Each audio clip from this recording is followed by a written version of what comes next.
আসসালামু আলাইকুম দর্শক, welcome back to my channel. This is পান্নার পাকশালা। আজকে আমি আপনাদের তৈরি করে দেখাবো একদম পারফেক্টভাবে কিভাবে দোকান বা রেস্টুরেন্টের স্টাইলে তন্দুরি রুটি তৈরি করা যায় সেই রেসিপিটি, যেটা কিনা তৈরি করতে পারবেন খুবই সহজ এবং অল্প কিছু উপকরণ দিয়ে। আর আপনার তন্দুরি রুটি কিভাবে সফট থাকবে দীর্ঘ সময় সেই সিক্রেট টিপস অ্যান্ড ট্রিক্স থাকছে আমার আজকের এই ভিডিওটিতে। তো দর্শক, একটু কষ্ট করে আমার সম্পূর্ণ ভিডিওটা দেখুন, তাহলেই আপনিও তৈরি করতে পারবেন পারফেক্ট তন্দুরি রুটি। তন্দুরি রুটি তৈরি করার জন্য আমাদের প্রথমে একটা পারফেক্ট ডো তৈরি করতে হবে। তো সেই জন্য আমি একটা মিক্সিং বলে নিয়ে নিচ্ছি 1 কাপ কুসুম গরম পানি।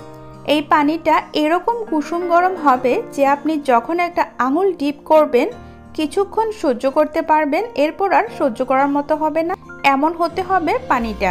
এখন এই পানিতে আমি চিনি দিয়ে দিচ্ছি 2 টেবিল চামচ, আর সাথে দিয়ে দিলাম ইস্ট 1 চামচ। এবার এটাকে একটু মিশিয়ে আমি ইস্টটাকে অ্যাক্টিভ হতে সময় দেব 5 মিনিট। অনেকেই বলে যে ইস্ট ছাড়া বেকিং সোডা, খাবার সোডা কিচ্ছু লাগবে না। এই রেসিপি দেখে আপনারা ওই ভিডিওগুলো দেখে বাসায় নান অথবা তন্দুর রুটি তৈরি করতে যাবেন না। এতে করে আপনার নান শক্ত হয়ে যাবে এবং খেতেও কোনো টেস্ট পাবেন না, নর্মাল রুটির মতো লাগবে। আসলে নর্মালি যে উপকরণগুলো দেয়া লাগে সেগুলো দিয়েই আপনাকে নান তন্দুর রুটি তৈরি করতে হবে। আপনারা দেখেছেন যে আমার ইস্টটা অ্যাক্টিভ হয়ে উপরে একটা ফেনা ক্রিয়েট হয়েছে। আমি 2.5 কাপ আটা দিয়ে দিয়েছি, স্বাদ অনুযায়ী লবণ ও 2 চামচ গুঁড়া দুধ অ্যাড করে দিয়েছি। হাত দিয়ে খুব ভালো করে সবকিছু একসাথে মেখে নেব। এটা মাখার সময় দেখতেই পারছেন যে আমার হাতে আটাগুলো আঠার মতো লেগে আছে। এতে ভয় পাবার কিছু নেই, শুকনো আটা দিতে যাবেন না। আপনাদের হাতে যদি এভাবে আটা লেগে থাকে তাহলে নর্মাল যে তেল আছে সেটা এখানে অ্যাড করে দিবেন এবং ভালো করে মথে নিতে হবে।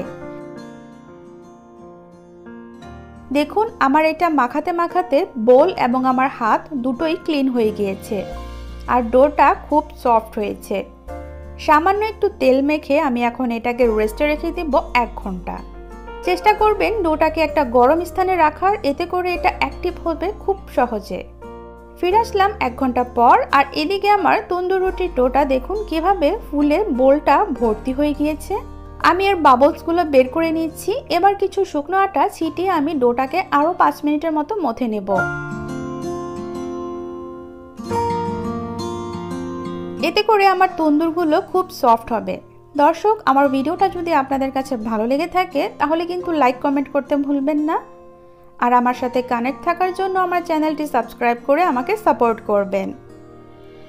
আমার এটা মথে নেওয়া হয়ে গিয়েছে। আমি এবার যতগুলো রুটি বানাবো ততগুলো ডো ভাগ করে লেচি কেটে নিচ্ছি।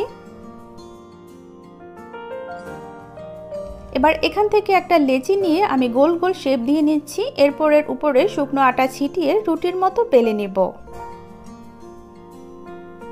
রুটিটা আমি একটু লম্বা করে বেলে নিচ্ছি, আর রুটিটা কিন্তু একটু পাতলা করে বেলে নিতে হবে। ব্যাস, আমার রুটিটা বেলা হয়ে গিয়েছে। এই স্টেজে একটা ইম্পর্টেন্ট কাজ করতে হবে, আর সেটা হলো একটা পাত্রে আমি নর্মাল তাপমাত্রায় থাকা পানি নিয়েছি, আর এর মধ্যে একটু লবণ গলিয়ে আমি লবণ পানি বানিয়ে নিচ্ছি। এবার এই লবণ পানি আমি রুটির গায়ে ভালো করে মেখে নিব। এখন রুটি সেঁকে নেওয়ার পালা। তো এই জন্য আমি চুলায় একটা হাঁড়ি বসিয়ে দিয়েছি, আর হাঁড়ির গায়ে একটু তেল ব্রাশ করে নিয়েছি। এতে করে তন্দুর রুটি যখন উঠাতে যাবেন তখন খুব ইজিলি এটা উঠে আসবে। এবার আমি হাঁড়িতে রুটিটা বসিয়ে দিব, আর চুলার আঁচ কিন্তু মিডিয়াম লোতে রাখতে হবে রুটিটা ভালো করে হওয়ার জন্য, না হলে কিন্তু নিচে পুড়ে যেতে পারে।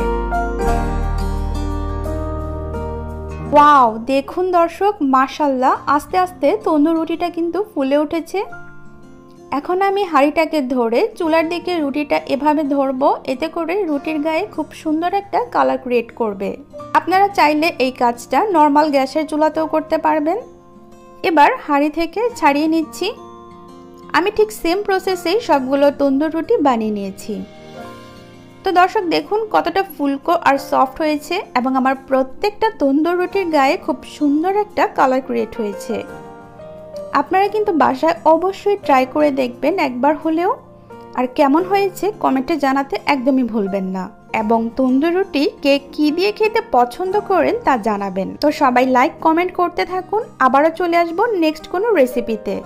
সেই পর্যন্ত সবাই ভালো থাকবেন, সুস্থ থাকবেন। আল্লাহ হাফেজ।